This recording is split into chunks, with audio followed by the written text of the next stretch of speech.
En ce mercredi 7 octobre, l'Église Notre Mère fait mémoire de Notre-Dame du Rosaire. La Vierge Marie est vénérée sous bien des vocables, mais le vocable de Notre-Dame du Rosaire n'est pas simplement le vocable, de la coutume, des apparitions finalement, la Vierge Marie qui apparaît souvent, et on a été gâtés en France, elle est apparue très souvent en France, elle apparaît quasiment tout le temps avec le chapelet à la main, faisant prier les enfants le Saint-Rosaire. Dans le vocable de Notre-Dame du Rosaire fait référence à une victoire historique du peuple chrétien. Le 7 octobre 1571, l'Occident fut libéré de la menace turque par la victoire de Lépante. Et on attribue cette victoire militaire à d'abord une victoire spirituelle. Le peuple de Dieu a récité le rosaire. Et donc on fait mémoire à la fois d'une victoire historique et en même temps de la puissance spirituelle du Saint-Rosaire dans nos vies. Quand nous entendons l'apôtre Paul aujourd'hui dans l'Épître aux Galates nous dire qu'il est monté à Jérusalem à la suite d'une révélation pour y exposer l'Évangile, qu'il le proclame à toutes les nations, en privé, ainsi qu'aux personnes importantes.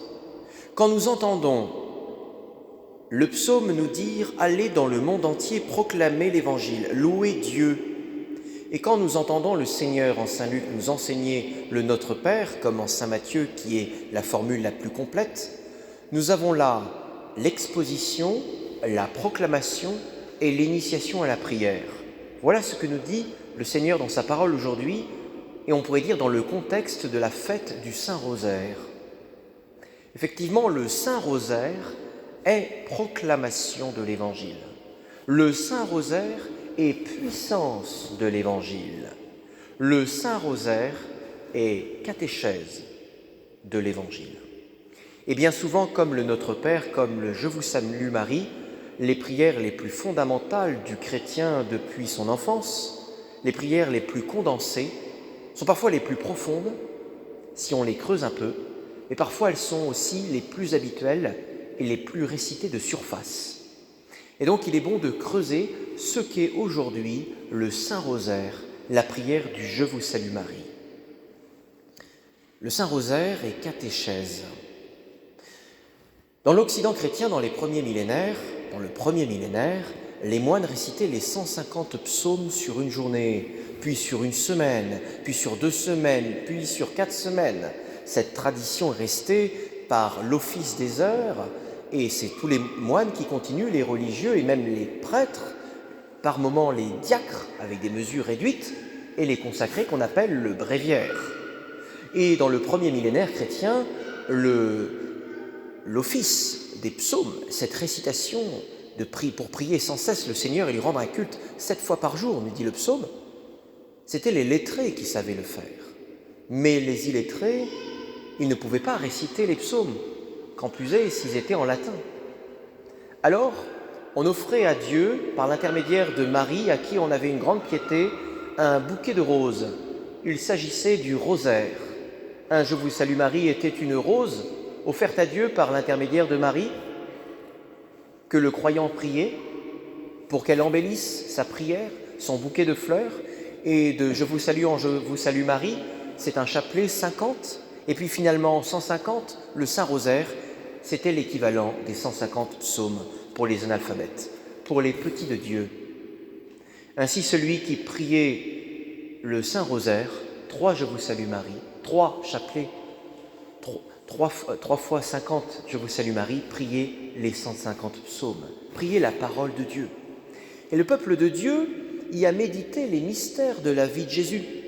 Quand on découpe le Je vous salue Marie, il est construit comme une montagne qui monte et qui descend. Et le nom de Jésus est au centre, parce que le nom de Jésus, c'est la proclamation de Dieu Sauveur, Yeshua, Dieu sauve, c'est le cœur du Je vous salue Marie. Le but est de contempler la vie du Christ, ses mystères. Et l'Église nous enseigne que les mystères sont transformation pour nous. Contempler le mystère du Christ s'imprime en nous et nous transforme dans notre humanité. Et la catéchèse était que le croyant, méditant les mystères de la vie de Jésus depuis son enfance, en passant par sa mort et sa résurrection, et depuis le Saint-Père Saint Jean-Paul II, en y ajoutant sa vie publique, mystère lumineux, donc joyeux, lumineux, douloureux, glorieux, nous avions une catéchèse de l'Évangile pour les gens qui étaient analphabètes. Et l'Église reconnaît dans ces mystères, ces 150 et maintenant ces 200, ces 20 mystères qui correspondent à 200, je vous salue Marie, nous avons là toute la concentrée de la vie du Christ, une vraie catéchèse. Et donc le croyant est appelé à dire le « Je vous salue Marie » pour rendre hommage à la Mère de Dieu, comme l'a fait l'archange Gabriel à Marie, en rentrant dans la contemplation de la pleine de grâce, pour arriver à travers elle au mystère du Verbe fait chair du Christ qui s'est fait homme, sur un mystère particulier. Montfort, Jean-Paul II et bien d'autres saints invitent même, s'il le faut, à déployer le « Je vous salue Marie » en y mettant une clausule, c'est-à-dire en y ajoutant soit un verset biblique, soit une petite phrase pour nous aider à être attentifs à ce que nous disons. « Je vous salue Marie, pleine de grâce, le Seigneur est avec vous, et Jésus, le fruit de vos entrailles, qui est né à la crèche, et Jésus, le fruit de vos entrailles, qui est mort à la croix, est béni. » Nous avons là la salutation angélique, nous avons là l'émerveillement de la cousine Élisabeth, et nous avons aussi, dans cette montagne descendante, une fois le nom proclamé de Jésus, nous avons la foi en la maternité divine, et nous avons la foi que Marie est mère de miséricorde et prie pour nous jusqu'au moment de mourir. Tout le pèlerinage humain se fait dans le « Je vous salue Marie ». Tout le « Je vous salue Marie » est une catéchèse, et la prière dans la foi du « Je vous salue Marie » est transformant. Et il est puissant, il chasse le démon, il peut chasser l'envahisseur, voire même l'hérésie. C'est ce qui s'est fait au XVIe siècle. Et c'est ce qui peut se faire encore aujourd'hui. La proclamation de l'Évangile et son exposition peut passer par la proclamation et l'exposition des mystères dans le Saint-Rosaire. Et je rappelle que beaucoup de frères en humanité, mais pas dans la foi, les musulmans se convertissent souvent par des songes de découverte de la Vierge Marie. J'en ai rencontré personnellement. Et j'en ai baptisé personnellement. La foi au Saint-Rosaire est un outil d'évangélisation. La récitation quotidienne du Saint-Rosaire est une Christo-formation par le biais de Marie.